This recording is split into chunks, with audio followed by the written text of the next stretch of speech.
Hello, welcome to the Reloading Podcast here on the Firearms Radio Network. Presented by Camerado and Patriot Patch Company. How's everybody doing tonight? Good. We're good. Jim? Amazingly enough, on an audio podcast, they can't see a thumbs up. Believe it or not, I was muted, so I didn't take and bring YouTube into this channel. How am I doing tonight? I'm doing fine. I missed the gun club meeting tonight because I wanted to be present for this show. That's awesome. Unfortunately, Nick and Ray decided that, being in Normandy, France was more important. I don't know, some 80th anniversary or something or other. I don't know. And Sharinda, finding some place to live is more important or something or other, I guess. So. Well, we got a comment that I want to put on as a banner from Jeff Daniels. Congrats on 500. That's an accomplishment. Mikey, you and me have been doing this for 10 damn years. Something like that. Gracie, if you don't shut your damn mouth, you're getting evicted. Thanks, Jeff. Appreciate it.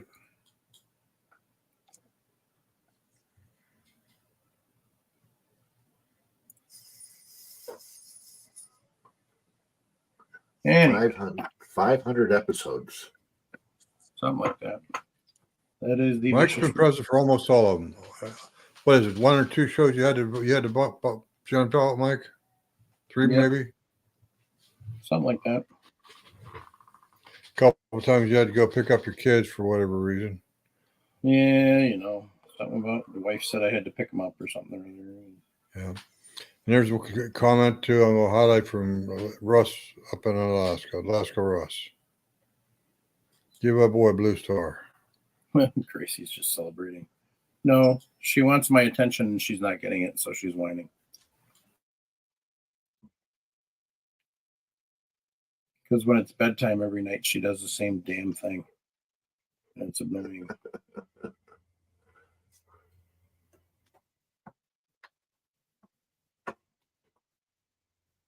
So, anyway.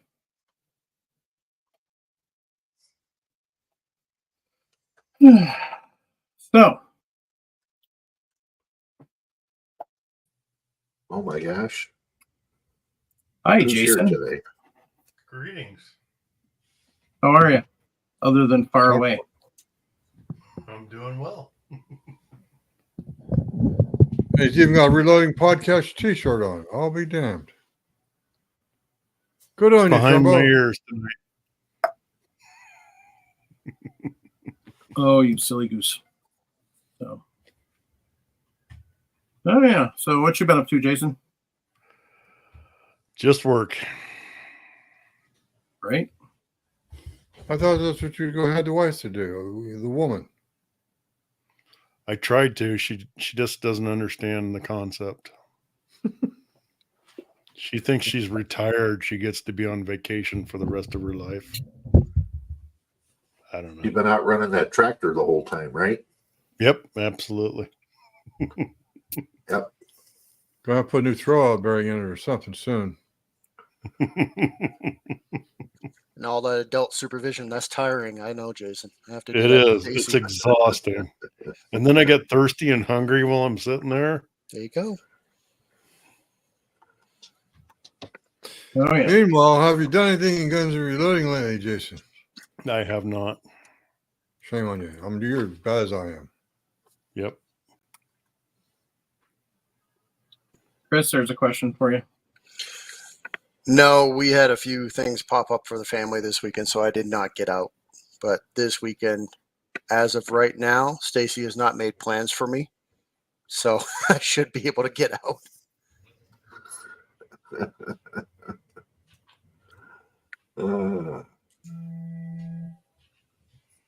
Keywords in that statement are should and yet, so. Yeah. Oh. So, anyway. So, I really haven't done anything but work.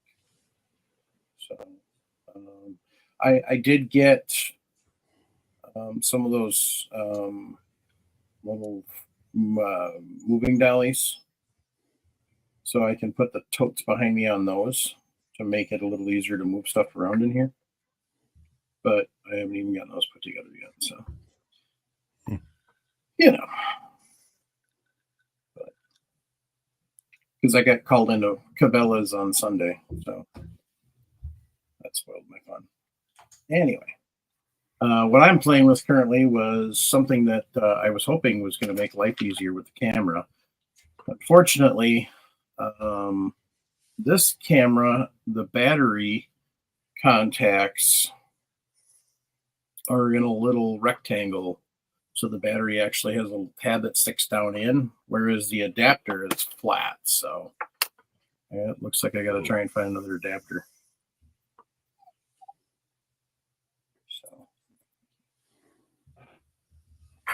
So yeah, that's interesting.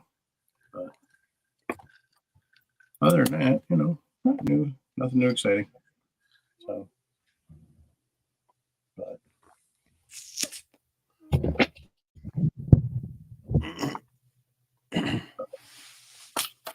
Way to go, Jason. Is your throat clear now?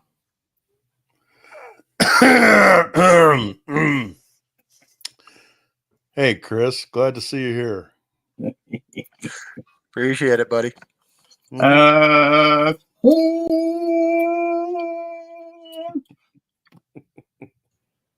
All we need now is Ray's little Woody the Woodpecker thing to go off in the background, and we'd be perfect.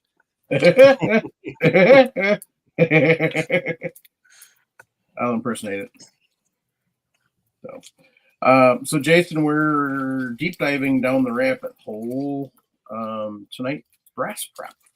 So Paul's kind of got the demonstration stuff, and then we just he's going to go through his process, and he's trying to do it so it's affordable for everybody, which typically on our deep dives we haven't really done. Deep dives we kind of talk about, you know, all the way out and trying that type of thing. So for fun this time, we decided Paul was talking about doing it so it's affordable. So I didn't know that Paul understood affordable because he's always on the deep end. Oh, Paul understands affordable. But yeah, he doesn't follow it, but he understands what it is. Okay.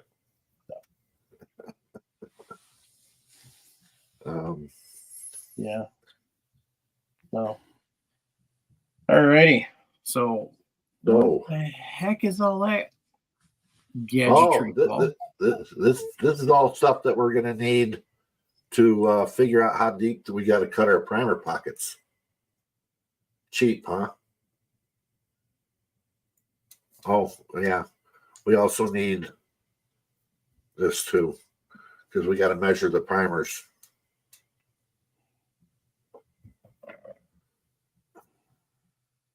Real simple. We want our primers to be. Hold on a second. Russ, Gracie wants to say hi. So.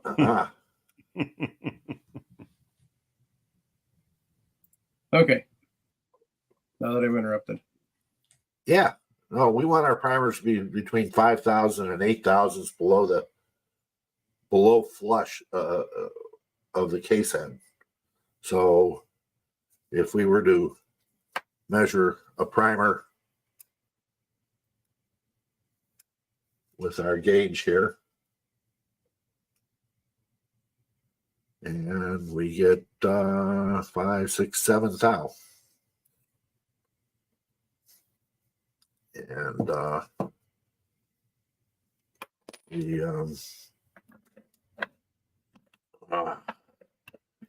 let's see, new piece of brass.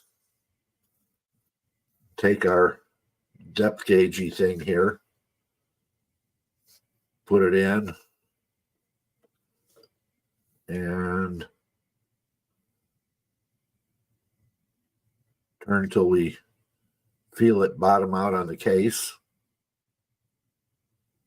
and it tells us where we're at. And we're 115 thou there. So we need to be, by measuring our primers, which you guys want to see how that's done? I think that's pretty interesting here. I'm going to reposition the camera here a little bit.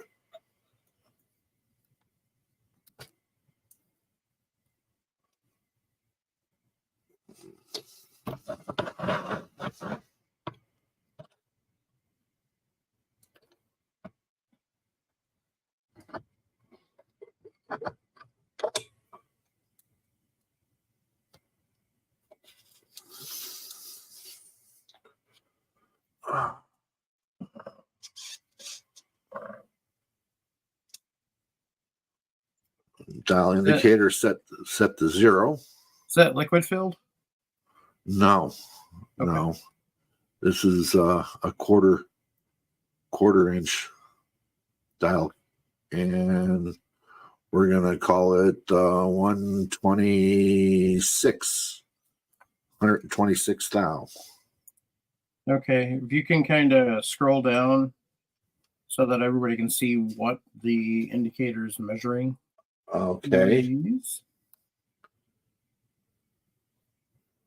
We are measuring the top of the cup right now. Okay. Okay. And let's see if we can get a little better. And we're going to take that primer out of there. And the tip that I have on here is a blade type tip, so we can get in between the anvil and rest just on the cup.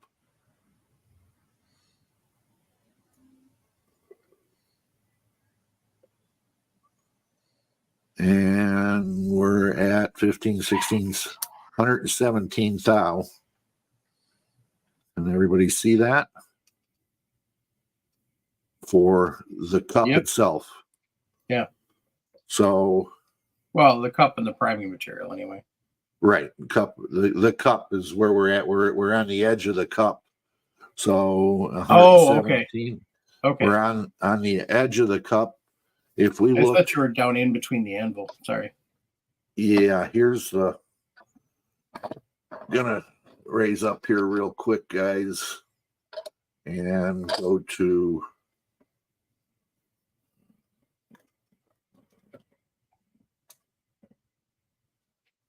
Nice cutaway. We can thank Sammy for that. And right now we're dealing with large primer pockets on this. So our primers can be specifications 123 thou to 136 thou. Okay. The primer cup itself between 125 thou and 132 thou. And we're saying that we want between 5 thou and 8,000 seated below flush on the case head. So let's use our cutaway here. So we have to cut in here so we can get between 5,000s and 8,000s when we set the primer. Remember, we're going to have a little crush in here because if we're at 117 thou and we're at 125,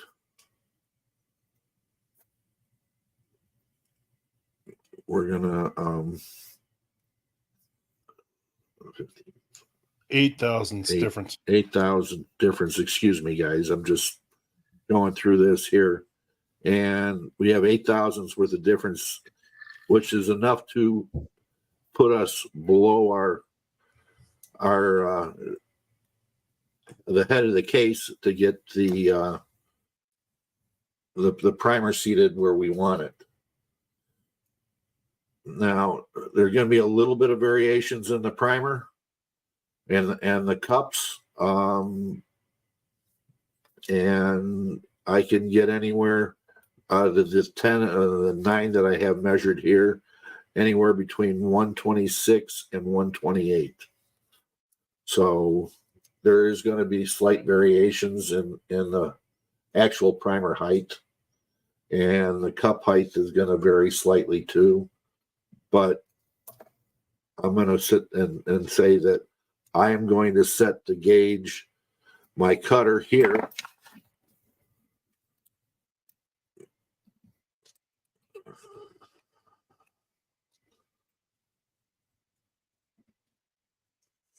set my cutter here, so I am cutting approximately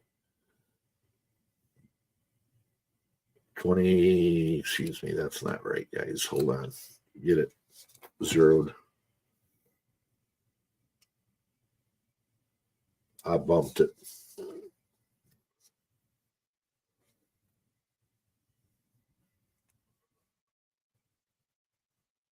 We're about 28,000, 128 thousandths here. So that's where I want to cut the primer pockets.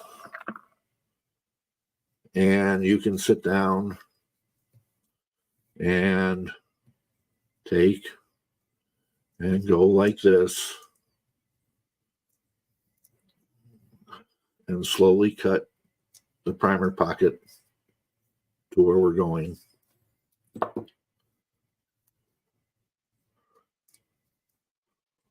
Or you can be smart and take a drill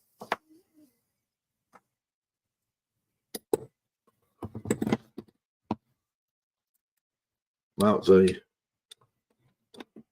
primer pocket cutter in the drill.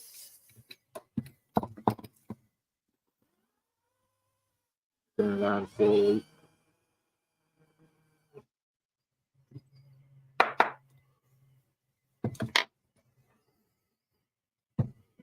Cut our primer pocket. Can't see the pocket.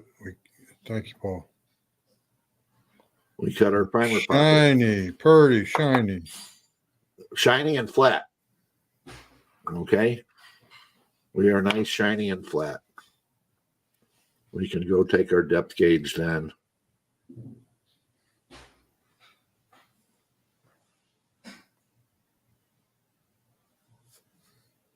And come in at 120, 128, 129. Close enough.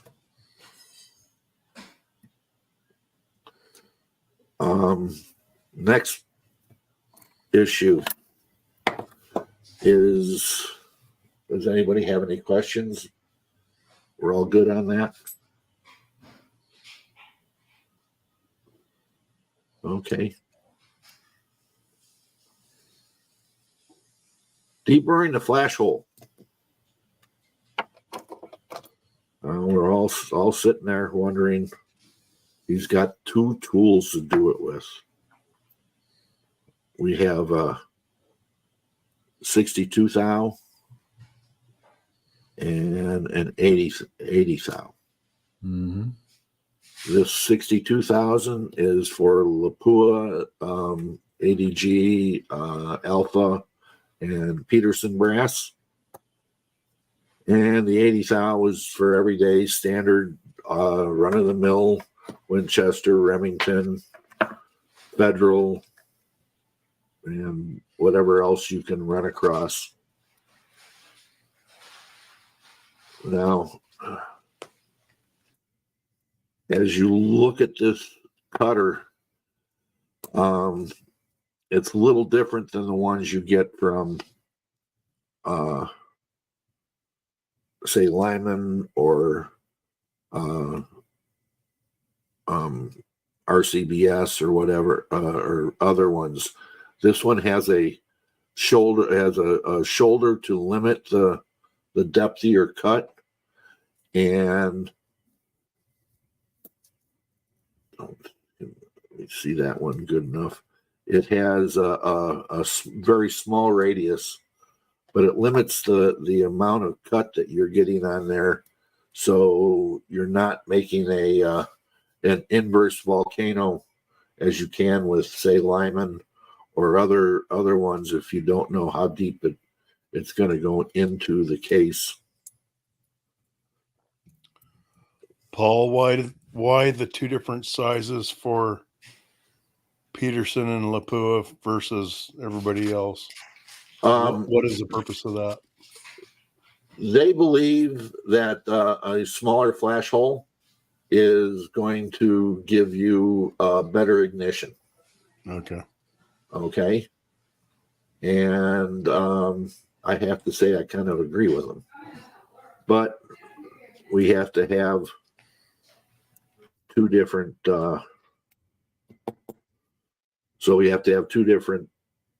tools to ream our flash holes. Understood. Thank you. Mm-hmm.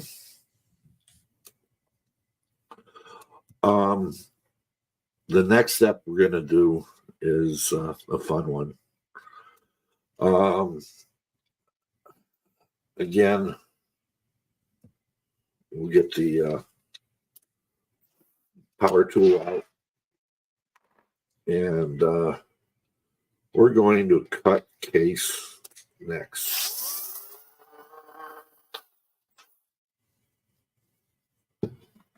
Now, there's a couple of reasons why we cut a case neck.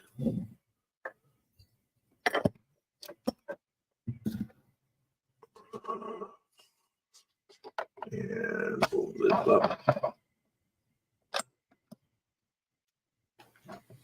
Holy jeez, what is that piece of equipment on your screen now, Paul? I thought you were doing the cheap way. Yeah, we are. Good. This is just a cheap micrometer, tubing micrometer. Very good. And you got the correct name for it. Yep. And so the two reasons why we cut we turn the necks on brass. The first reason is because your chamber. That's the most important one. If you have a narrow chamber and your neck has to be within those dimensions, you have to take the bullet width and then the two sides of the neck of the brass thickness with it, and we determine that with the tubing micrometer and reduce it down so that you have enough room for the brass to expand and release the bullet in the chamber, because if it's too tight, you can get extremely high pressures and inaccuracies, and could lead to a kaboom, which is a technical term.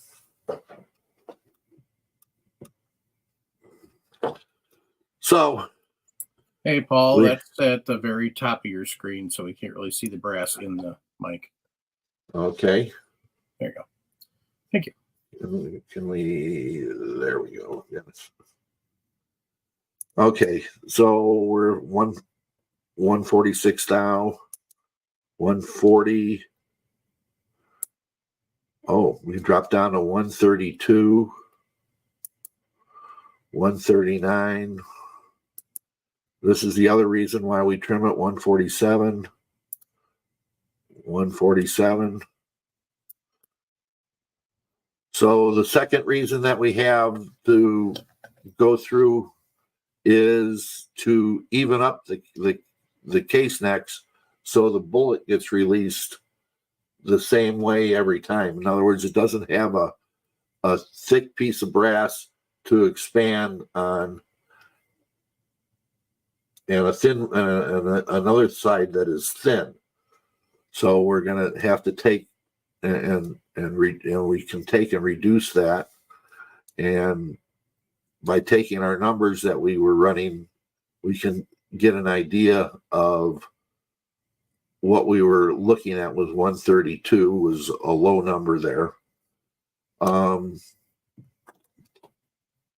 But what I'm going to do to show here is using a little red pen. Pull Yep, down the middle of the pull screen. it down.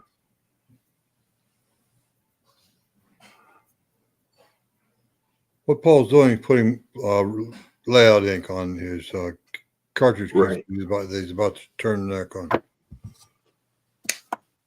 Tool The second we thing I'd use, like to bring up while you're setting up, Paul, if you don't mind, yeah, is the fact that he's talking 113.2. He's talking about 13.2 thousandths. 13 thousandths plus 2/10 of an inch. 13.2 thousandths is what I'm talking about. It's not very much material. It's right under nominal brass size.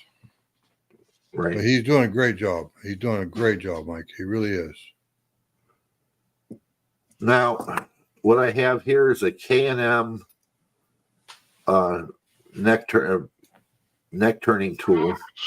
It has a 30 caliber 308 bushing in here, or call it not a bushing. It's a stud or what, and Dowel pin, Mandrel. and mandrel, and a carbide cutter here. And what we're going to do is see how this fits first. Right now, we're a little tight.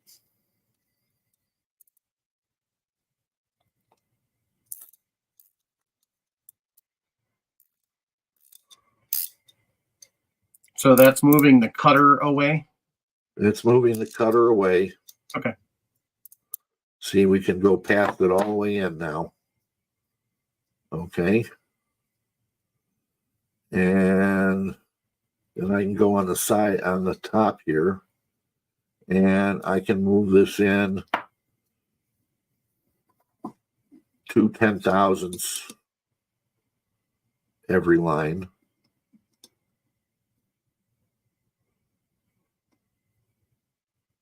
And starts there. We're going to get an idea where we're at.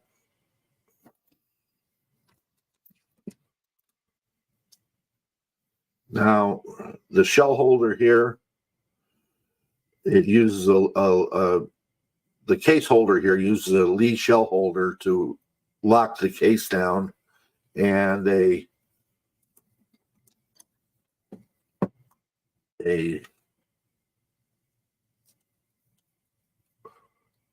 stud that comes through and pushes against the back of the case to lock the case down into the shell holder.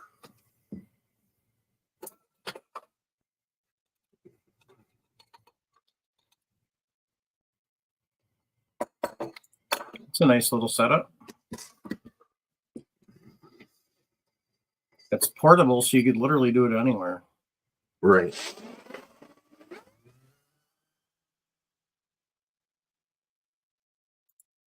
Now, do you have a speed limit on your drill, or is it just from practice? Just from practice.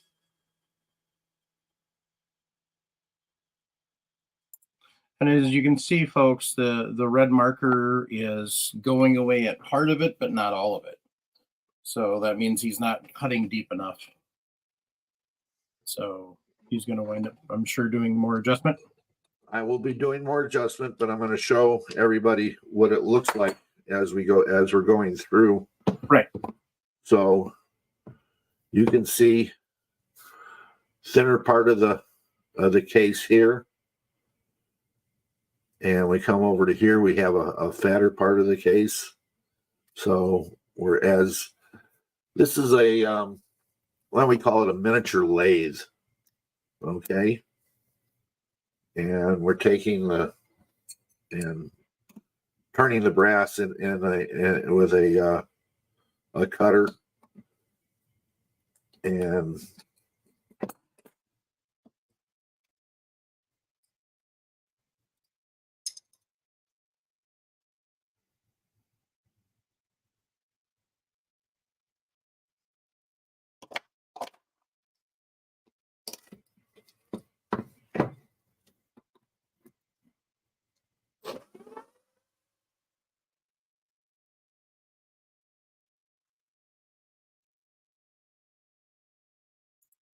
Now, does it matter if you go from neck to shoulder or shoulder to neck, case mouth?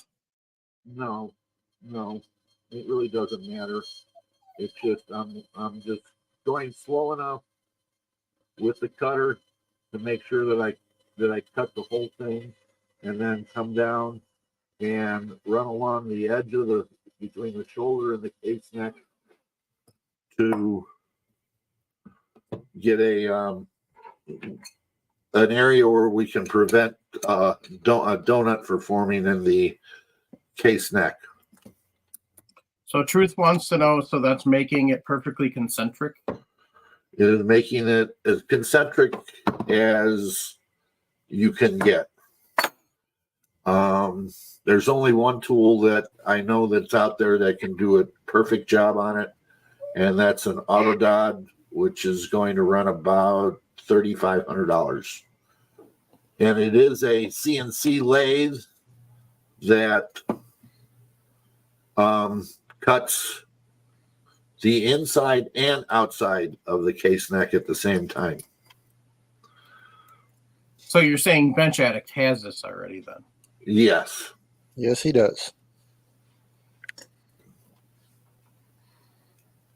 Paul, would you say you're making that neck concentric to the bore of the neck itself? I'm making I can't say I'm making it concentric. I'm saying I'm making it even. Okay, right now I'm making it even with the with as far as thickness goes. So the bullet is going to be released at the same time all the way around. Okay, so you're talking about consistent neck release. Right. This is where we haven't cut any, but we're still in that area. So we've taken it down from 147 to 137.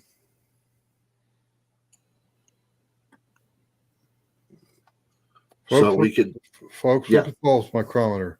He's got a ball, what I would call a ball micrometer, but the correct name is a tubing mic. And you can see he's using the neck of the cartridge as a piece of tubing. He's measuring the wall thickness. He's just adjusted it down 1/1000th of an inch.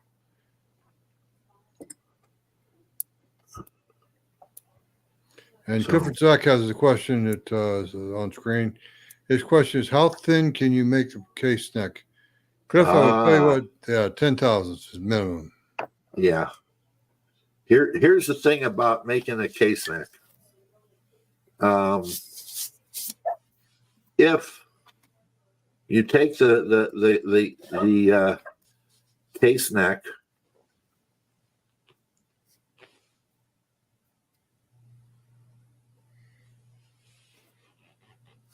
and then you take your dies, your set of dies, and you full length size that case neck. Okay, you take that down to whatever your die is or whatever your bushing is. So if I'm sitting there going, I'm going to take this out at 137 right now. Excuse me, that's 0137. And we're going to take a 308 bullet and 0137. So if 4 carry a 1, and we're gonna go 6, 7, 5 carry that, and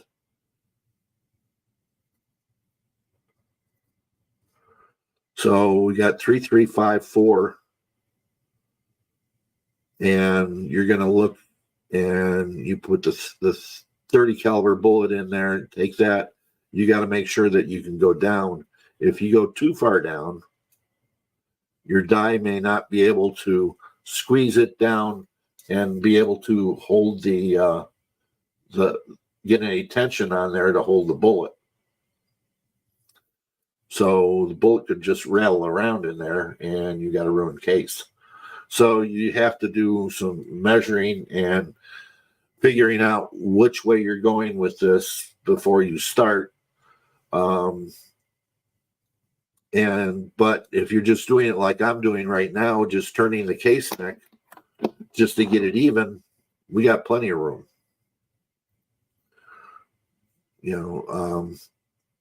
But if I take it too far, like Jim says, go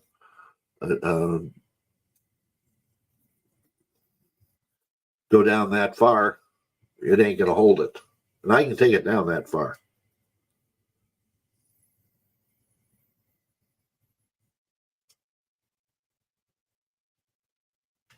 What Paul's illustrating is the fact that he's talking about case wall thickness on the neck itself.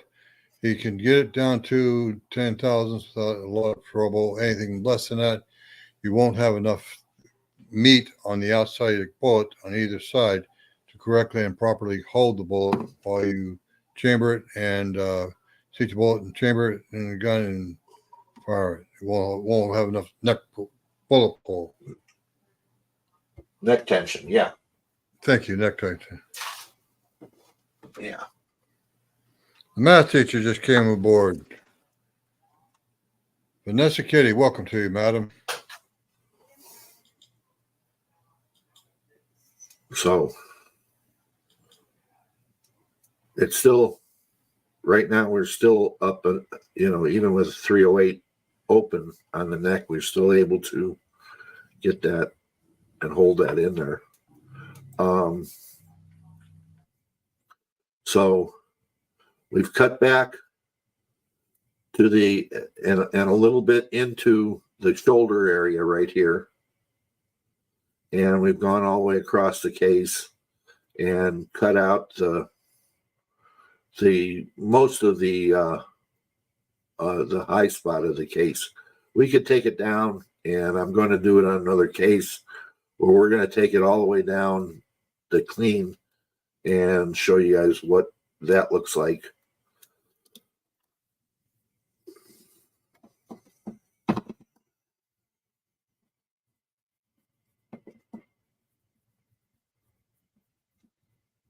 Paul, if you don't mind, work it out towards the center of your screen again, please. Yes, sir. Just a minute. All I'm doing is just putting a little die on there, little red to hold it. Just take a wrench now to.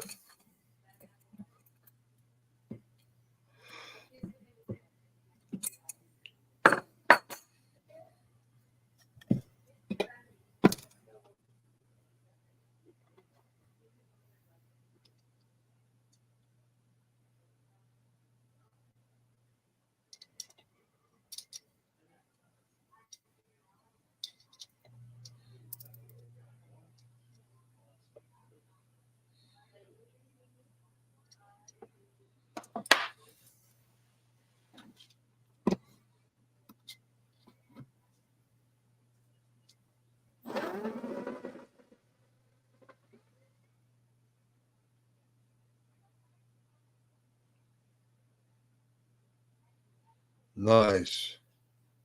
Clean up as you go. Nice, nice, nice.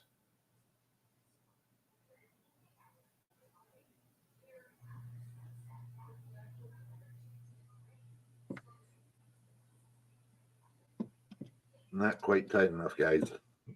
But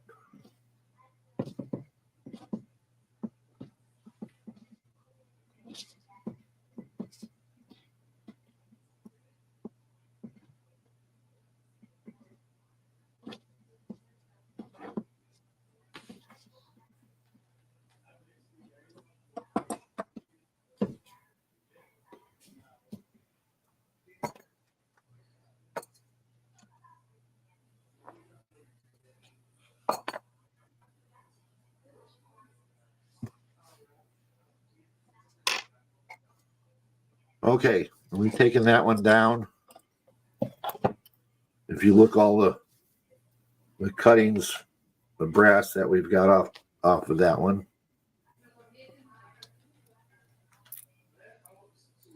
Quick, save them, melt it down, make a new case. There we go.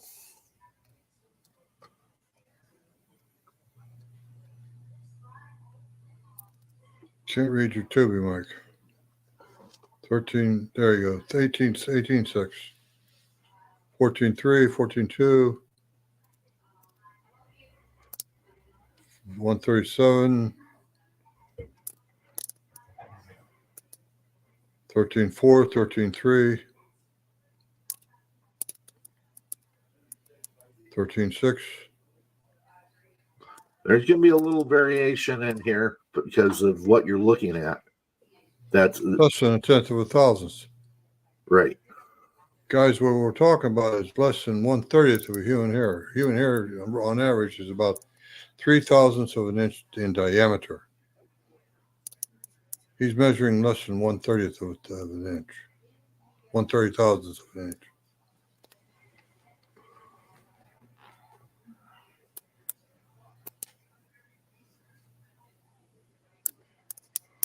Do you ever use the ratchet on, Paul, or have you learned just to use the thimble? Yeah, that ratchet. Yeah, this is a ratchet here. This is not here. It's right here. This one is set up so this is the ratchet. You can. Okay, good. I didn't realize that, Paul. I couldn't hear it. 13/4, 13/6, 5.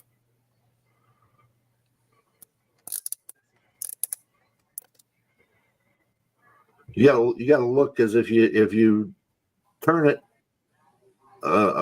wrong, you're not going to get it. You got to try to hold it as the best you can. Right. Yeah, you got to hold it straight in line with the mandrel. What you're saying makes sense because of when you get it cocked a little bit, the material is going to be thicker. Right. You're reading more than that single point on the right. The curvature of the cartridge neck itself. Right. Is what causing a problem. So that is a full cleanup on there, and again, we can go less than that, but this is what we try to achieve with a standard chamber is just getting a nice clean cut all the way around. Okay, Paul, let me ask you a relative question. It looks like a 308 case you have in your hand. Yes, sir. Okay, the rifle you shoot it with. I would bet anything you have more than one. I have more than one. Yes, sir. What's the best you've ever done with that rifle? The best rifle you got, what's the best you've ever done? 1/4 inch. 1/4 inch at 100 yards. 1/4 inch. Shooting at 300 yards. It's a 1/4 MOA gun. There we go. Now we're talking some serious shit. Serious business. 1/4 inch at 300 yards, guys. And you might say, some people might say, minute of deer is good enough, but you know what? I think Mr. Nelson's got onto something here. Now, the other thing that you have to understand is that's the best group, okay? Right. If I see something over a half MOA, then something's wrong. Okay. So if that gun goes over a half MOA, then the load is bad for it. Or the shooter's not doing his job, which would probably be the real case. The shooter probably. is too much the one that's falling apart. For one day, right? Too much rum for one day. So Nelson doesn't drink rum. So that's where we're at. The next thing we have is to measure the case, but we're dealing with a new brass, okay? And we all know that new brass is notoriously short, but we will measure it. 308 case is 2 inches. I thought it was 2005. I call it 2 inches. You know I'm being a smart ass. I know you're a smart ass. Oh, wow. Look at what we got there. 2005. Jim was right for once. Okay. So the next thing. What's the next thing we do, Jim? Well, I didn't really see how you deburr that flash hole on the inside. Oh, okay. You showed me the tool, but you didn't show me how you use the tool. All right. Here's the tool. 80 thou. Put it into where it's into the flash hole. Is that what that little thing sticking out is, huh? That's little thing sticking out there.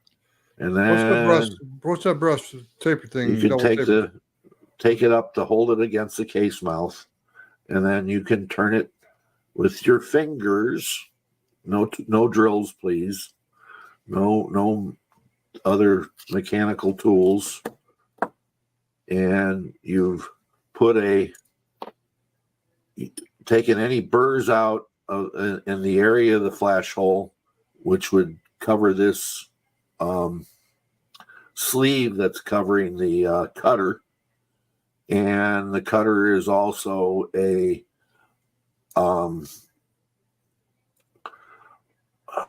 I would say like a pyramid, reverse pyramid. So you're but limited. So you're not making an indifferent cut into the brass. In other words, we're keeping it so we can be repeatable every time on this case. Is that sleeve on that cutting tool? Is that adjustable in any way? No. So you're set factory set. You're factory set. I can take this sleeve off along with the cutter and get a replacement cutter for it. They do make one other size with the 62 thou, but it's reduced in the thickness of the sleeve for the 17 calibers and smaller. We're taking a look at this, and this wouldn't even fit a 20 caliber. Nope, this is 217. So they make a different one for that. Now, to interject a little bit of discussion, my Lyman flash hole deburring tool, that brass slider that Paul's been using to guide his deburring tool into the case. Now, mine is set as a depth stop. Once I trim my cases, I can use it as a fairly reliable depth stop. It serves the same purpose. I would tend to say it's a little more crude than what Paul has. I mean, Paul seems to be a little bit more sophisticated with that flash hole deburring tool. Well, that's the thing. It's the deburring tool itself is set so it every time you use it, you're going to get the same. Right. Whereas I have a depth stop set up on the neck. Right. And if your case thickness here is different, yep, in your head, yep, you're going to get a different opening in there. That's right. So, and you know, if you're getting a different opening here, then you're gonna. If this is thicker, then you're gonna go in farther to cut into the case head. That's right. Which means it would make it larger. Whereas this is working off of the case head and is giving a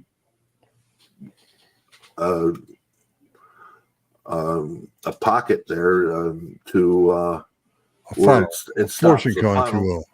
Funnel forcing cone to stop and limit yourself so it's always the same as far as the area. It may be different in the thickness in here, depending upon the case. But that's just a simple passage. It's like a Right. tube. Yes. So that's where we go here. So what you're saying is you're creating a flame that's more consistent on the inside because you're limiting it is limited to the bottom of the case web. Right. The bottom of the boiler room in the case. Right. And also the funnel that's opening is going to be the same every time. So the flame of the primer is going to hit the powder the same way every time. Very good. So next, and I do this by hand, guys.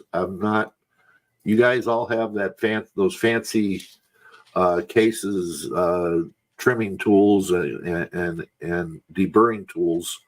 I do this by hand, and I do it where you see I go about 3 times. That's it.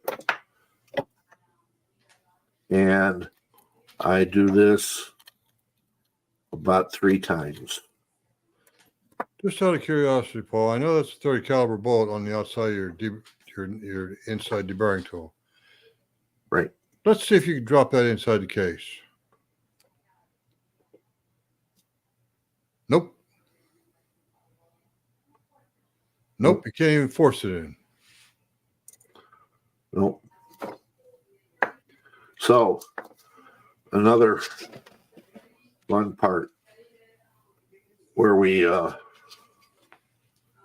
explained in our case mouth, what we're doing is we're putting an outside chamfer here and a slight chamfer on the inside. So edge view is going to be like this. Remember, it's a lot thinner, but you're just going to have an 11 degree cut here and about a 30 degree cut here. And you want that case to have an edge to it, a flat edge on there. That way, you're not creating a knife edge. You're not going to beat up the case. And if you have to crimp a bullet in, this is what is going to allow you to crimp it in the right way.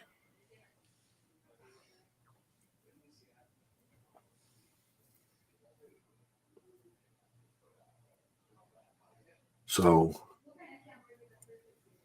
there's a flat edge on here, 11 degrees here, 30 degree cut on the outside.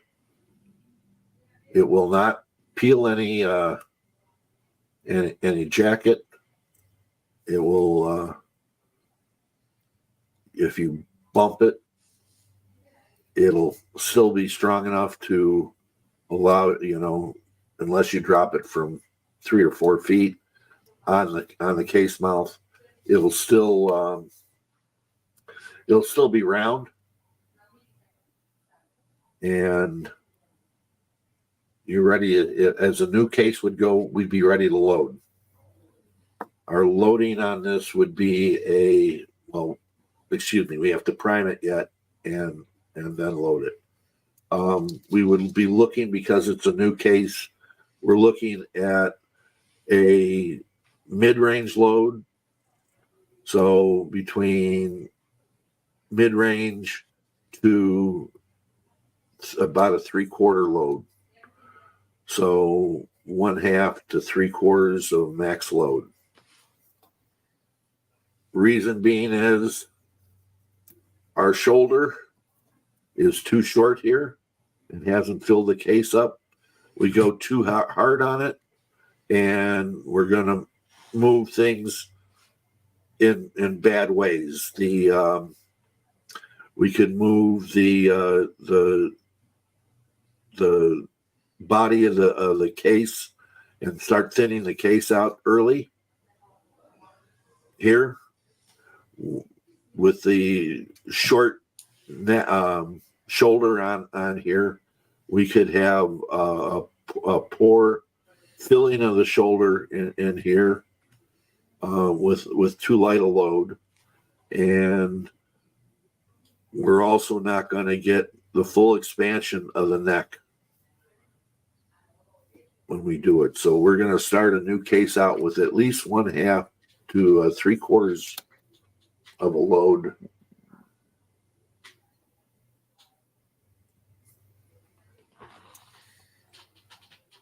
Questions, guys?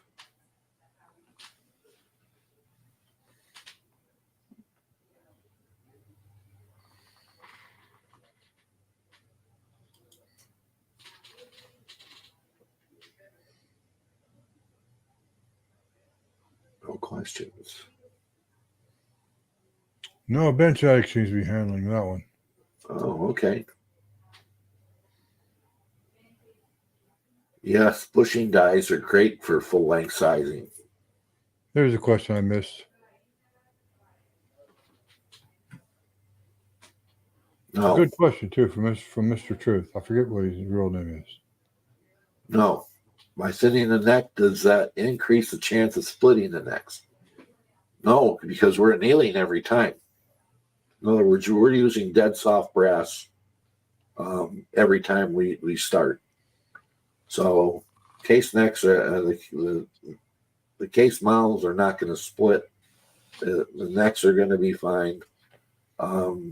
So by annealing, we're starting fresh every time with the case. So if you can't get 10 loads out of that piece of brass, something's wrong.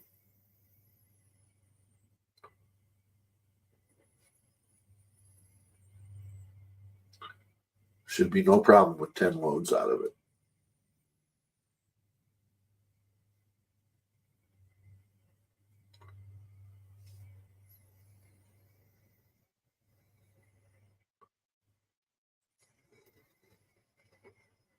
Well done, Paul. Well done.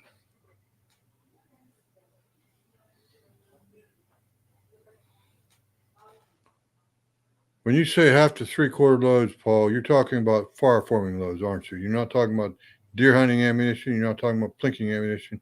You're talking about popping that shoulder out to match up the chamber of your rifle. Am I correct? I'm going into the book and I'm going to find a mid-range load. So if I have a load that's going to start at, let's call it 40 grains of powder and it stops at 44, I'm going to look at something about 42 grains.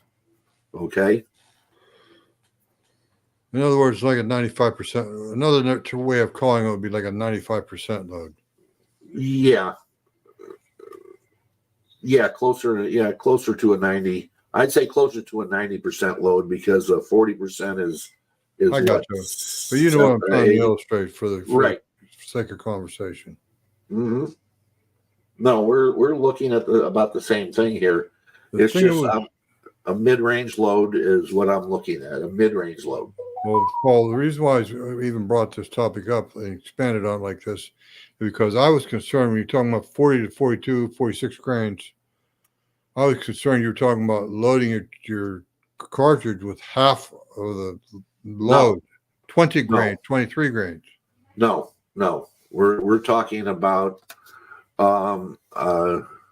if I look at a full power load being a 44 grains, I want to come back 2. Okay, right. Because I got between 40 and 44, I'm going to come back 2. I would shoot the brass. I would see where I'm at and how it's expanded into the chamber of the gun, and I would say that if it's filling the chamber, I'm getting like we measured the brass out of the other load from fired brass. We were looking at 1.626 is our fired brass, and we're going to go down to 1.8 624 for the reloading size.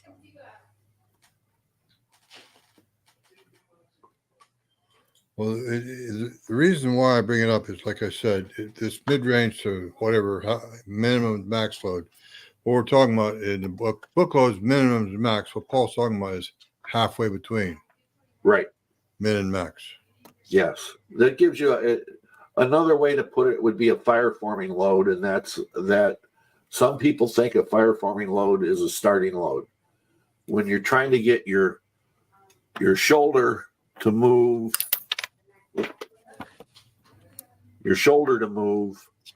to fill that chamber up,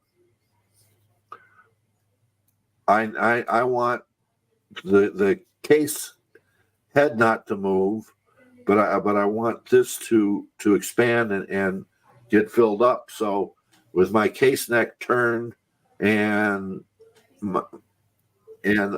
moving faster to fill the chamber up, my neck then my shoulder has a better chance to expand and fill that chamber up in that area. Like Ben Shattuck said, mid-range load for fire forming. Yes. Well done, both you gentlemen. So, and all I'm trying to do is to get this filled up to here, to this point. So I have my breast then isn't going to move as I do it, other than that 2000s that we're going to set it back every time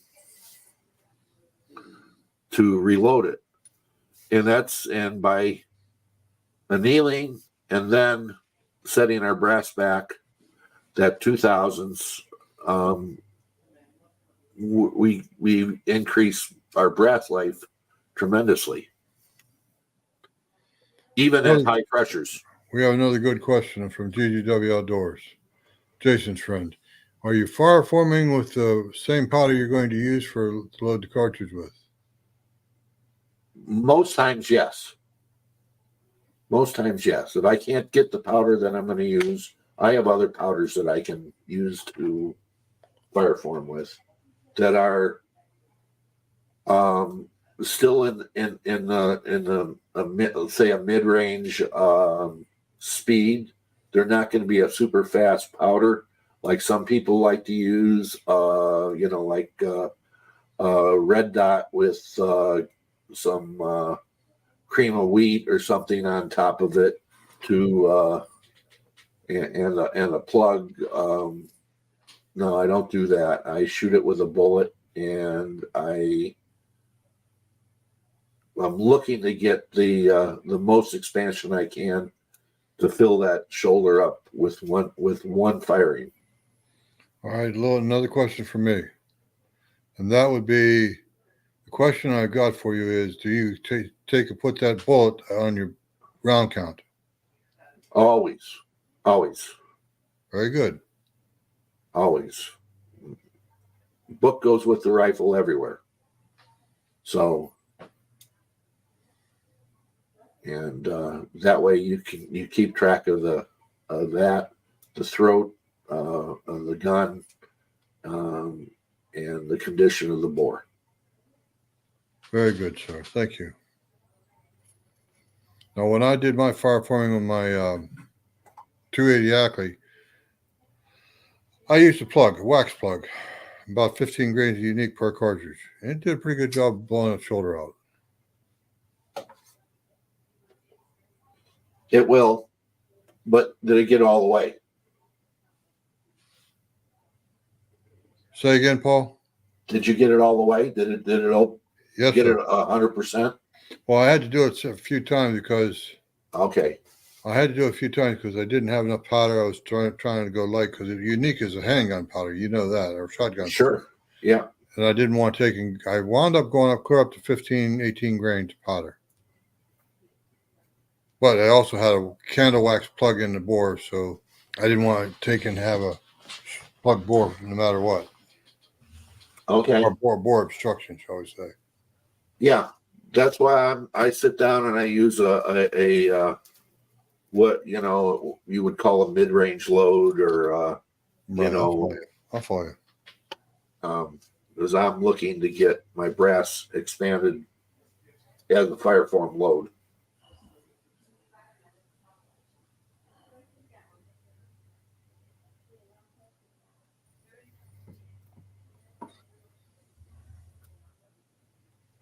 Ken, what did you ask?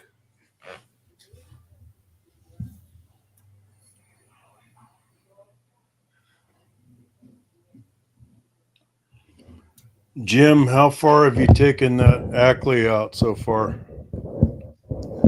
300 yards, Jason. I was shooting that 3/4 inch group at 300 yards. Dude, that's the last time I had it out. Let's take it out farther, shall we? Oh, yeah. I know where there happens to be a range of 1,000 yards, but anyway, that's an hour and a half away. Ken Brown, what's your question?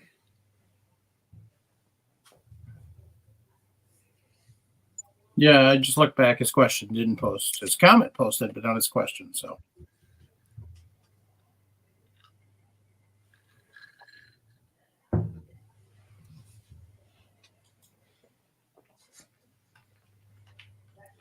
Do do do do do do do do do do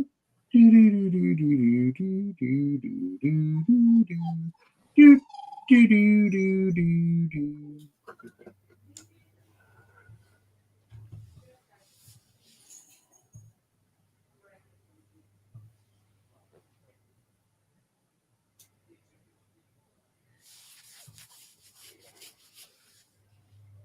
And now we've reached a really bad dead. Primer pocket uniforming. Primer pocket uniforming. What do you use? He did that. One of the first things he did with that, Jeff, was to uniform his primer pocket. He squared it to the case head, and he also flattened the bottom right out. You got a little tool right there. This tool here is not made anymore. This is by part. I'm sorry, I'm old, and they don't make it anymore.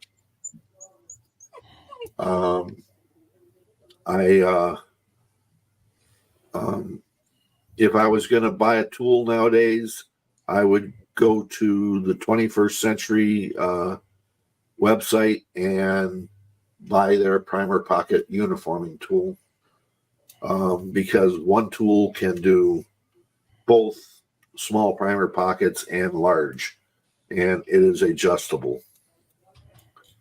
Next would be the K&M. But K&M, I would have to call and tell them what I want as far as how deep the primer pocket I want them to be. They have it set at one distance, and I would want it to be set deeper than what they have.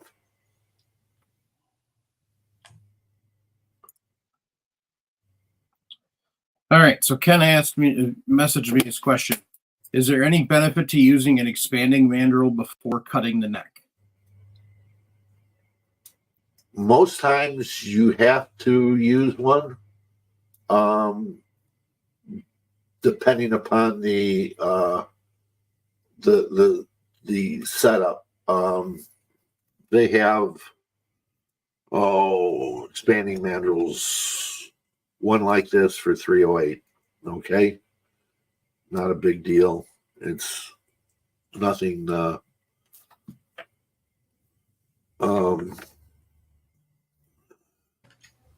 I could go into. We're putting a small taper in the case mouth so that we can get that turning mandrel inside the case mouth. All right, Paul? Yeah. Yes, sir. Yes, sir. Very good.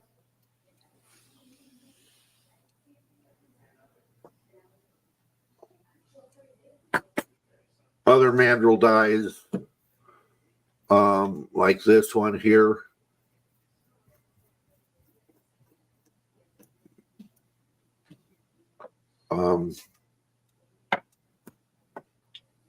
They work too. These This is just one size. This is a 6mm right now, guys. But I just brought it out. I just had it out and I took it out of one of the sets I have sitting out here. That's it. This is another company that makes an expanding mandrel, and their mandrels are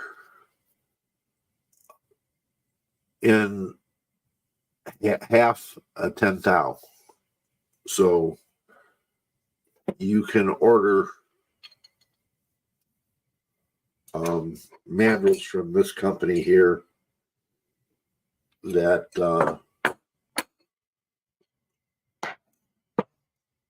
in half a 10 thou increments.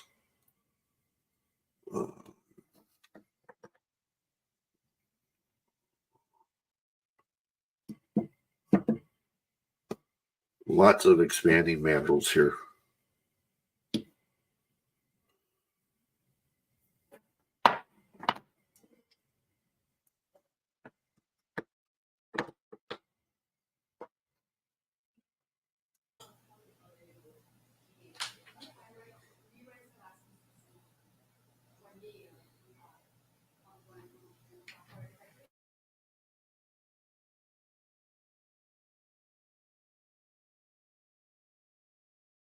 Truth. No. If you want, you can talk to Bench Addict, and he's got tools that are more automated than mine, and you can discuss brass prep with him.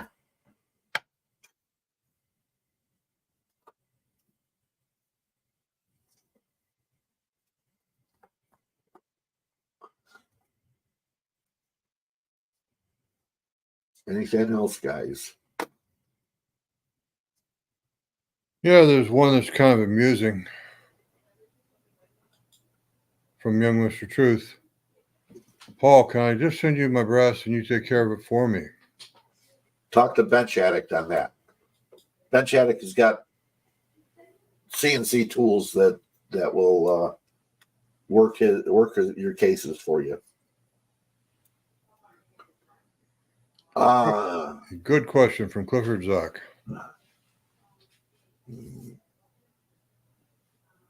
No, usually it's new brass that we're dealing with. I don't resize it.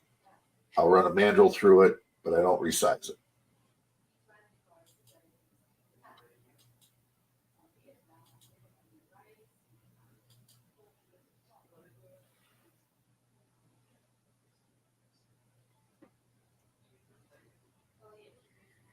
Next show, we're going to do. Bench Addict answered the question.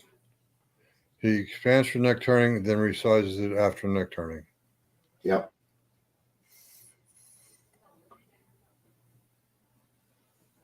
We can still, after we've done all that, we can still take a bullet and we can't get it in.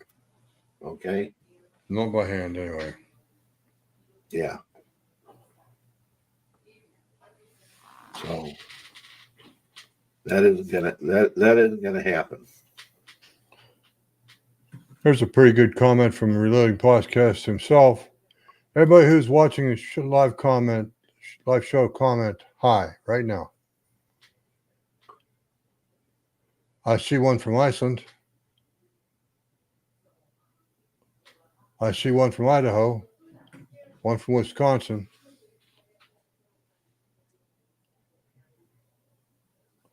Another one from Wisconsin. I said Wyoming. I'm sorry. I should have said Wyoming.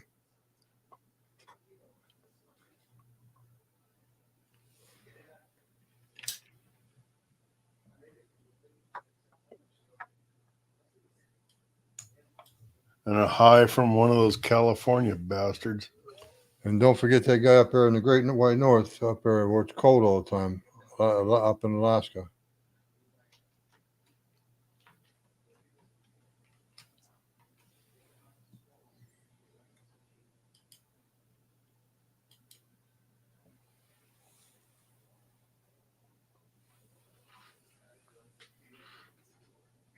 You have to have a YouTube account to actually be able to put a comment up, don't you? Thanks, Chris. No hey, clue. Wyoming, open No your clue. mouth and say something. Yes, you do. Thank you, sir. New Hampshire, North Dakota.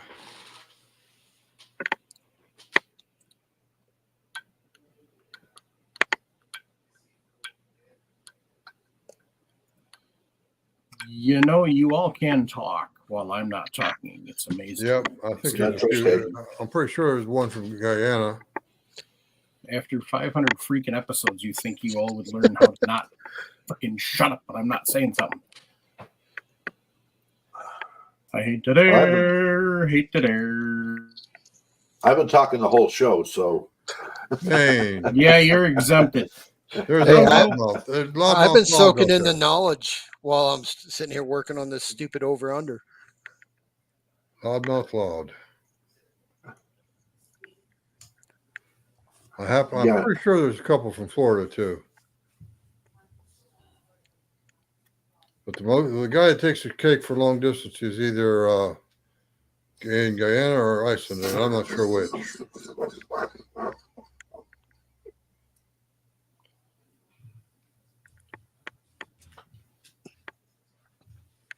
Are we done with the case prep? Yep, we're done with case prep. If you don't mind, Paul, we'll take you off the back screen. Yep. And turn my camera on.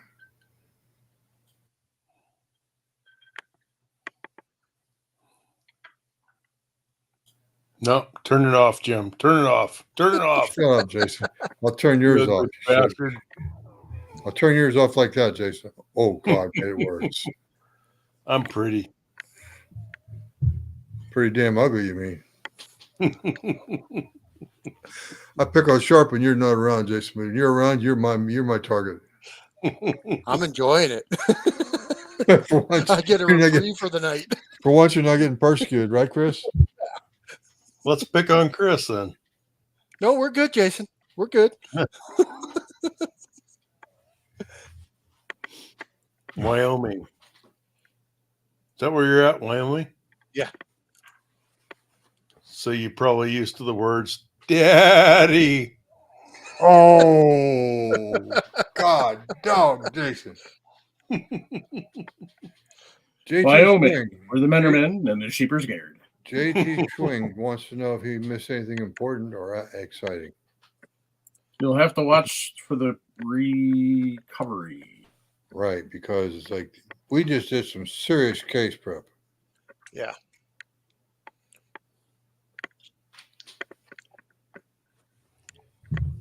Jeff Daniels didn't like your picture either, Jason. I think he was talking about yours. I haven't maxed mine up yet, at least not on the air.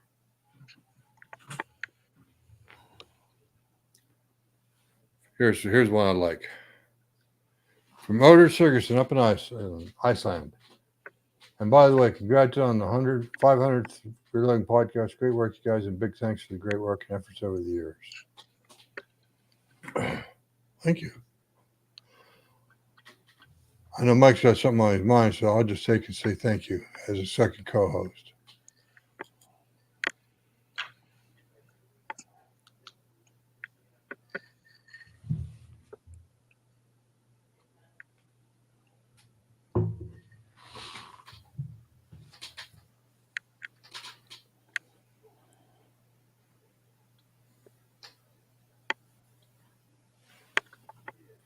Fantastic. If you feel it's important, I'm going to put it up. Correction on neck turning. Far form brass, resize, expand, neck turn, anneal, and resize the neck again. He left expanding out of his original comment.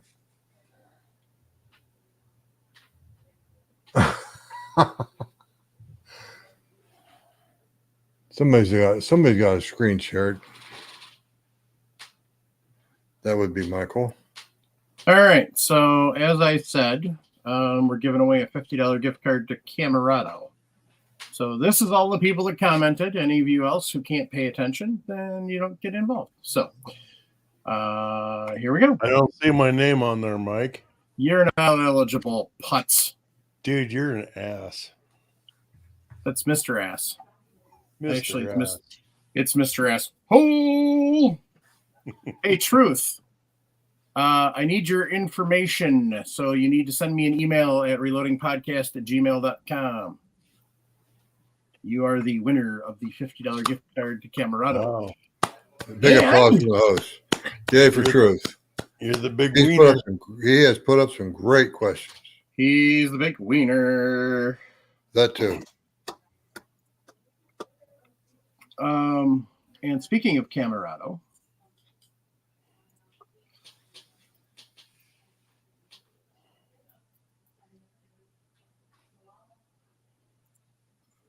freaking fat fingers.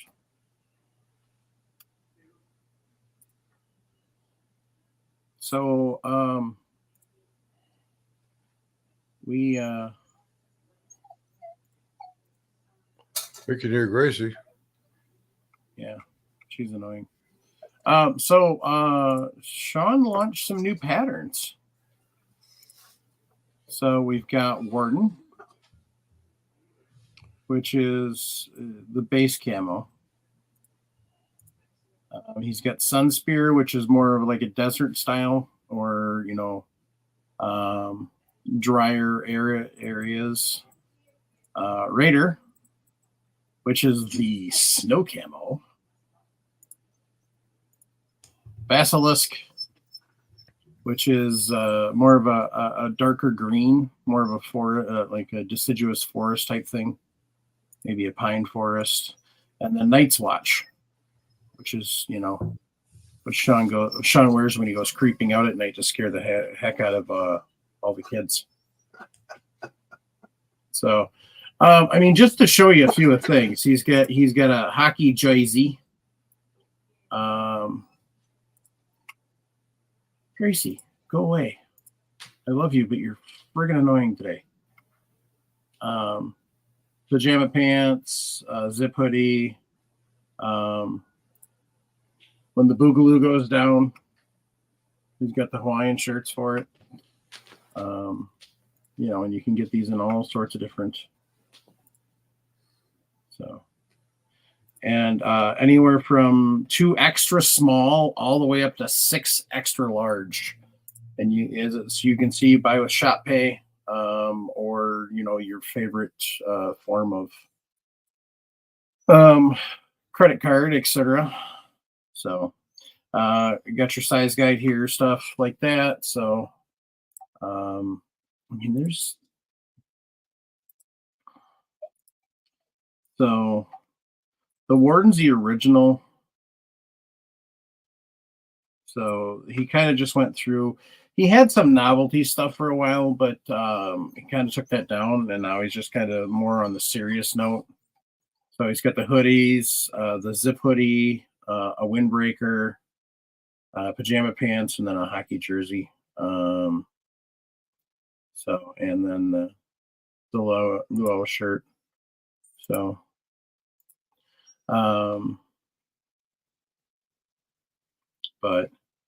and then you can see all the new products here. You can click on view all, and it literally shows everything.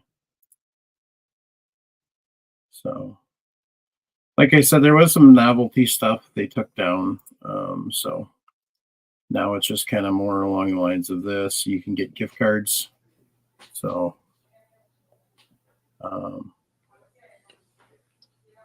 that's kind of what he's got going on here. So, excuse me, Mike. Yeah, I put a comment up in YouTube. It didn't go up, but trying to notify Truth that you need his contact info via reloadingpodcast@gmail.com. Jason just posted it. So.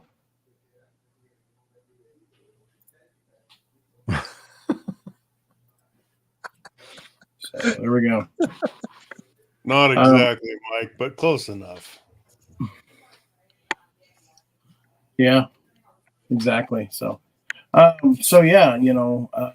and for those of you who weren't lucky enough to win the gift card and you want to order some of that stuff, it's camorado.com and use coupon code RELOAD. So, make sure you swing over, check them out. So, That's some good stuff. I've got the pajama pants and obviously the boonie. And it's good stuff. So I like it. The pajama pants really hold up. I mean, I've had them, I don't know, 6-8 months. They were everyday wear in the winter. They've got pockets and they tie.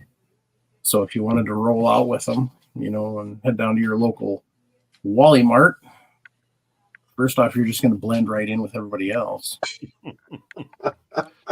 And second, the other Walmartians. Second, you're all good. So, and if you swing over to Blue Alpha belts, you can get one of their new concealed carry fanny packs. So you could roll out your Camerado pajama pants and your Blue Alpha fanny pack. You'd still be carrying. Because God knows you need a firearm at Walmart. Absolutely. Maybe Have you been to Walmart in Wyoming? You may. Can we talk about that's for the animals walking through the parking lot? Can we talk about the patch of the month? When I get to it. I know. Patience. You're not going to die in the next 3 seconds, so just... I just had enough of Walmartians, that's all. Well, I was talking about camo at Walmart, so we were talking about camo. Come on, keep up, silly. I was. JT Swing's got a question for you, Mike. How soft are they? They are actually nice and soft. Ooh. They are nice and soft. They're snuggly soft. So, all right, and I want to take time to thank Jake and Ryan over at Patriot Patch Company. They've been with us for a long time. Here is Jim's got the patch on his hat, and I've got the patch in my hand. Chris has got the sticker. Oh, patch. So, Jason, you and I are just out of it. And then this is the drawing. No, Jason's not out of it. He's a patron. Mine today. Paul, you should have gotten it. So I haven't gotten it yet. So all right then. Maybe the fibs, stopped the mail. They saw Jake's name on it and stopped it for now. So, oh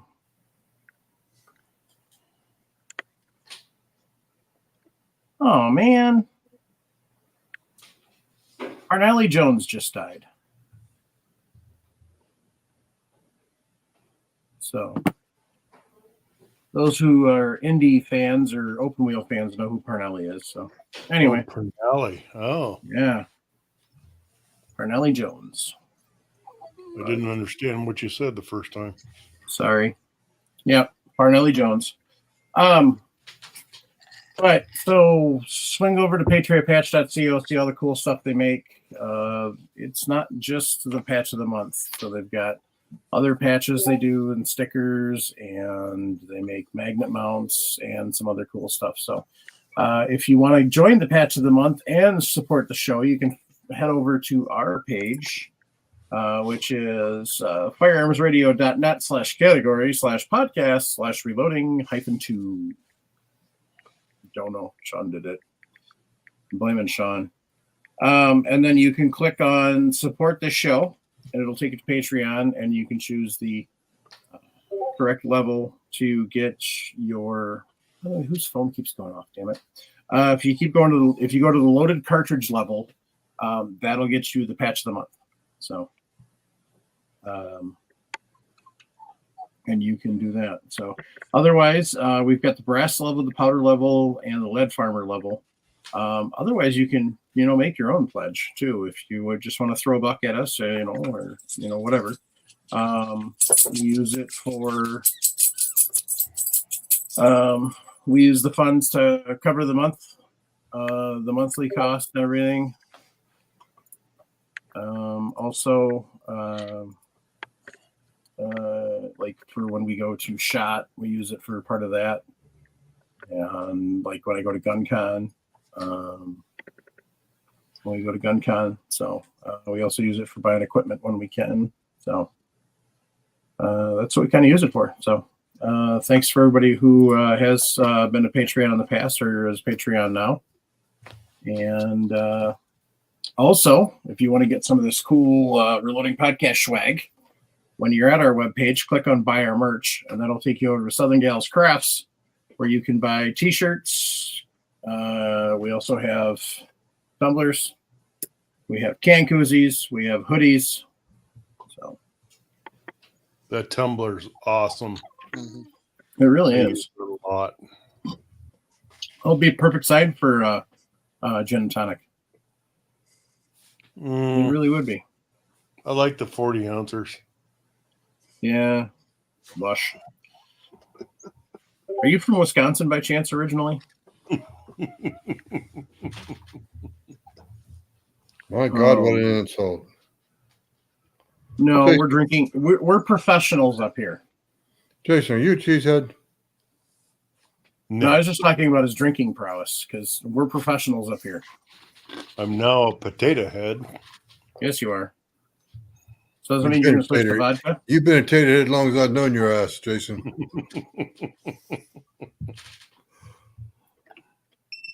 I've called you a few worse names than that too, and you've sent them right back too.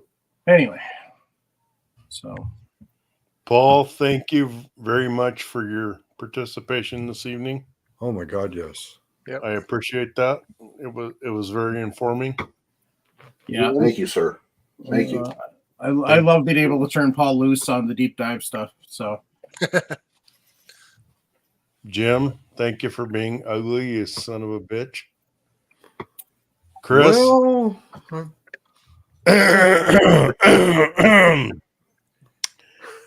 Yeah, edit that, you son of a gun. Appreciate it, you Jason. get some gun, and yeah, he called me some bitch. Eh, I'm He's known working you to that longer. level, Jim. I'm working up to it. Baby steps. Keep trying. Jason, screw you, you bum.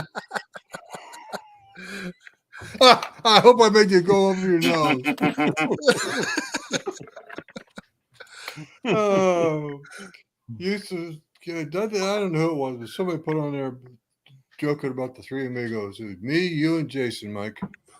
Oh my Yeah, God! that all was those Russ. years we did it, just the that three of us. was Russ from Alaska, and we had Jeremy for a while, and then he kind of got out of reloading for a bit. So and we've had some others. So that silly Canadian, and then we've had Trevor Travis Furlock, Block. Yeah. Canuckian guy. Jason Clifford wants to know: doesn't the stainless make the tonic taste funny? So no, He can't it spell doesn't. tonic, but you know. I don't know if I do know what you're talking about, but I don't know if I've used it enough to kind of wear off that stainless steel taste, but I don't notice it. See, Clifford, what he does is he pours it into clown shoes first. So then it tastes funny. When he pours it into the stainless, it counteracts and tastes normal again. Oh my God! Exactly. We really are down the rabbit hole in the deep end. Travis is busy with family. He's got a lot of stuff going on Tuesday nights with the kids. So that's where he's been at. I So mean, he's a jerk too, but whatever. I keep meaning to call him and I keep forgetting. I keep in touch with him. So Do you? yeah, the only one I can't keep in. Oh, and let us not forget Phil Rabelais. So you can keep in touch with him with Matter of Facts podcast. He's still going strong with that with him and Andrew. So Well, that's his wife's pretty also awesome. been getting on the podcast. Oh, too, yeah, 'cause that's she right. I has her forgot. stuff going on too. I think his head got too big, so she had to hop on and knock him back to. Can understand that. Oh, Nikes. What is this with Tuesday nights and weather? This is getting old. Anyway. Episode 500. It's hard to believe. 10 years, Mike. Yep. Still looking at your ugly mug. Thanks, buddy. I love you too. 10 years Yeah. and you still don't have anything better to do? Whatever. Your ass is still here, Jason. You got at least 7. I think he keeps hoping that I'm going to kick the bucket. We know he's never dying, so. Too friggin' mean to die. What's this now? Loud's after Phil again. That ship sailed because I had an extra 338 and I sold that. Offered it to Phil first. Hmm. Why'd you get rid of it? I had two. Good reason. Those I things tried to are get him to give expensive. it to me for the podcast, and he said no. So, by the way, on a serious note, the podcast is always looking to take donations of equipment, not firearms. That's comes to be too much of a pain in the ass. We'd love to have you give us firearms too, to play with, but if you've got extra equipment out there you're not using, as we get a chance to do videos and stuff on it, then we're going to start giving that. We'll either give it to people that need it, like we've done in the past, or what he's looking for, folks, is he's looking for an auto dod. He's looking for an amp annealer, an amp press, and Area 419. Area 419 press. Stuff like that. AT4 trickler. Hey, Chris, Paul Loud's got a Lee safety scale. You've got some extra tannerite laying around, right? Oh, I do. Paul, you can mail that to Chris. We'll properly take care of that for you. I will do a video on that one. I like most things Lee, but that is the one thing I will never recommend anybody ever use. Isn't that a target downrange at 150 yards? Yep. Yeah. Anyway. I do want to say this as far as I'm concerned. Michael, it has been a pleasure all these years with you, really and truly.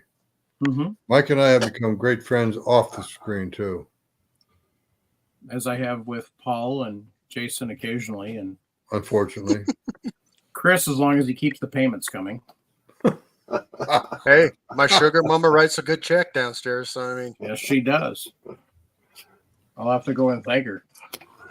So, Sharenda's trying to find a house, so that's why she wasn't here. So, and like I said, Nick and Ray are overseas for Normandy. So, heard something, Chris, in the background. What was that? Huh? A threat from downstairs. Something about you keep that up, I'm coming upstairs to kick your ass. Bring it on, Stacy. I want to see it.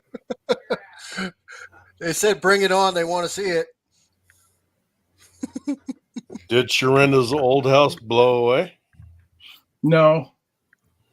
Jason, what are you calling her? The Wicked Witch of the West or something? No, they had all those tornadoes down there. She's in Kansas, you putz. So. Yeah. That's one thing about us. We'll beat the shit out of anybody, whether they're on the air or not. So Yeah, maybe I doesn't could matter. just get Bench Addict to start giving me his rejects, for crying out loud. Now he's going to get a sack Nexus. Oh, Yeah. my goodness. Wow. Yeah, Bench Addict, you can just give me your rejects when you determine that something's not good enough anymore and you buy something nicer. You can, yeah. Here we go. I'll share it with Ken, I promise.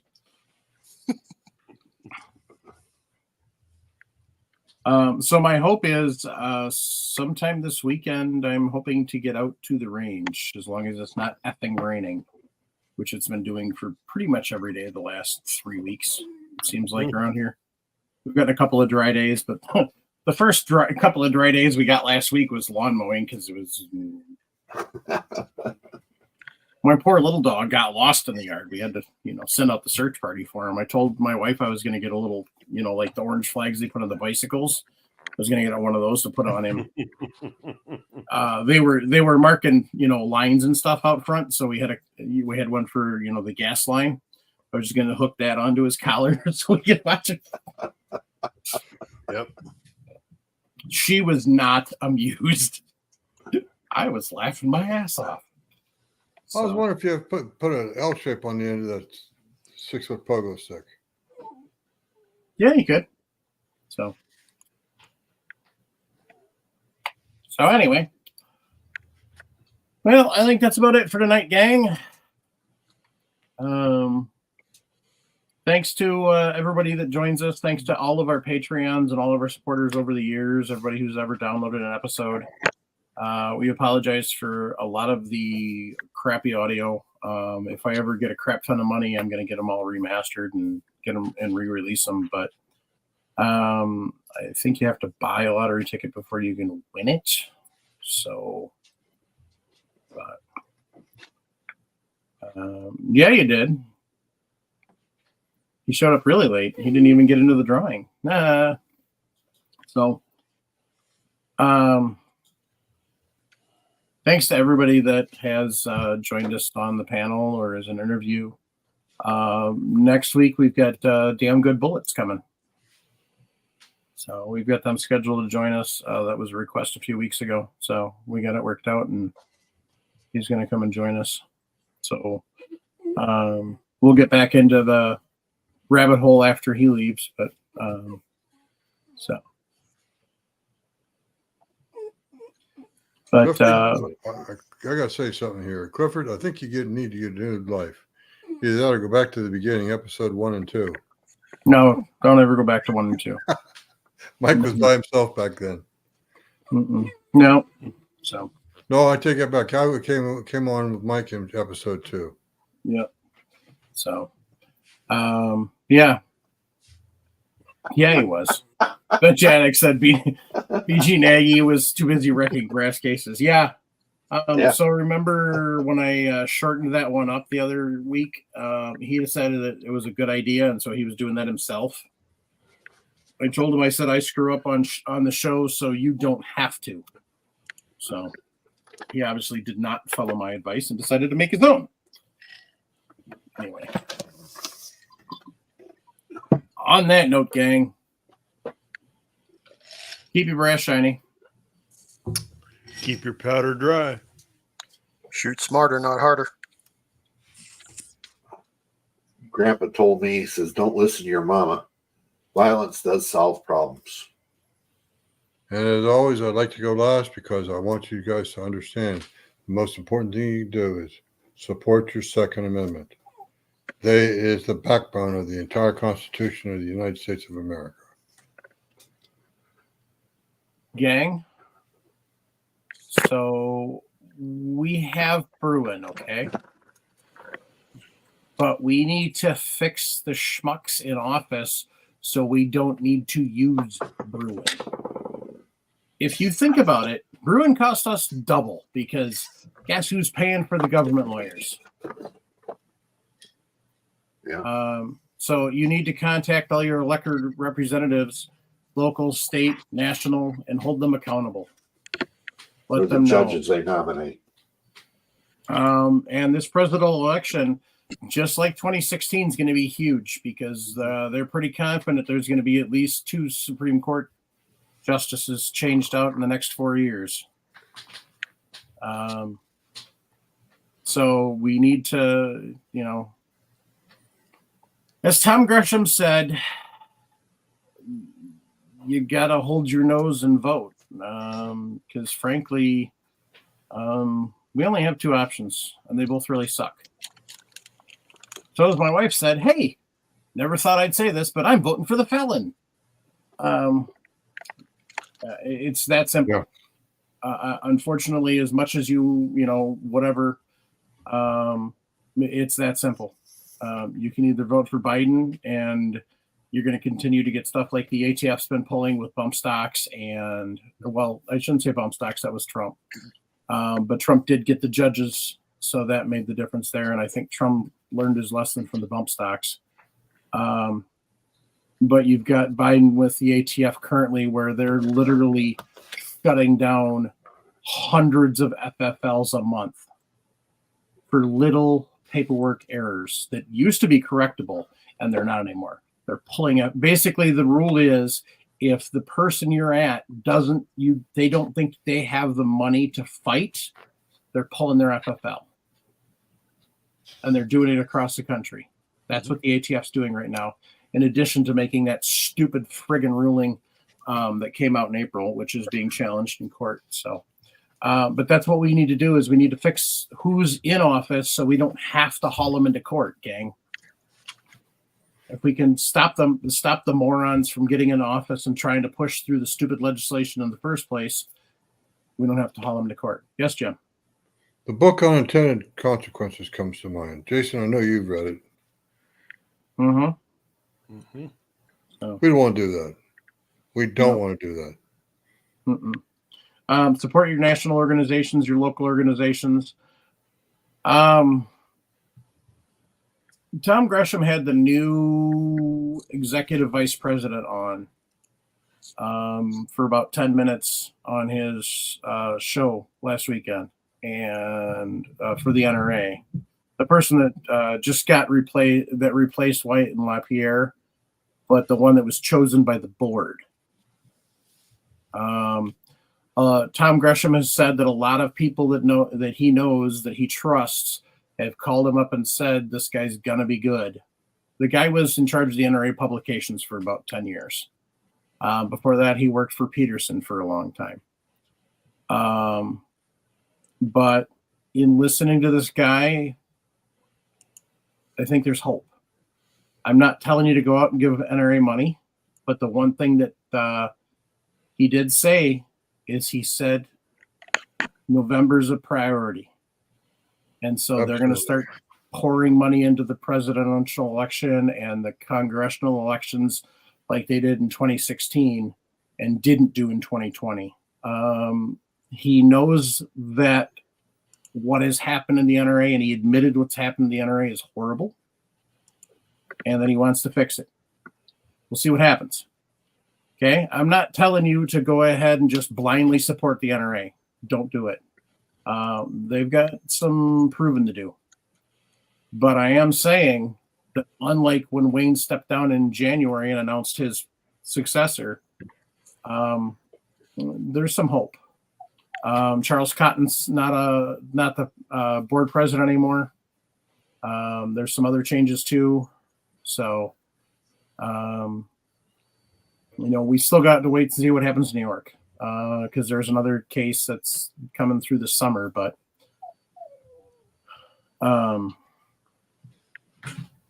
so that's kind of where that's at. The other big case is a First Amendment case involving the NRA. The New York State and was saying to businesses that if you're going to deal with the NRA, we're not dealing with you, and if there's stuff that's suspicious, we're going to go after you for it. Well, the Supreme Court said you can't do that. That's a violation of the First Amendment. Here's the best part about this. The ACLU actually was working with the NRA on this First Amendment case. So that's kind of a good thing. We've still got some more gun rights cases to come out, the bump stock. And then there's a couple more to come out and see what happens. So, but start paying attention to what's going on, gang. Speaking of pay attention to your friends and your loved ones. And if they start acting kind of goofy and kind of off, start paying a little more attention. Obviously, we can't force them to do anything. You can't force them to give you information and stuff. You can just talk to them. Let them know you're there for them.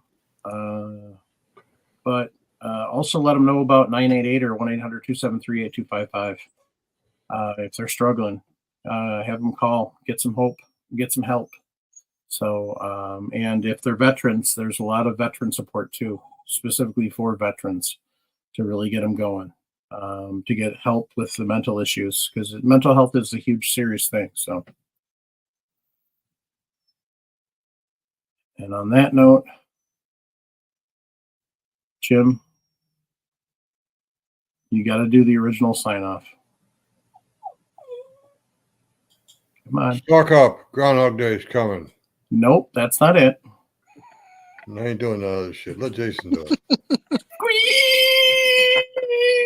Squeeze! Don't yank that trigger. Squeeze. Don't yank that trigger. Good night, all.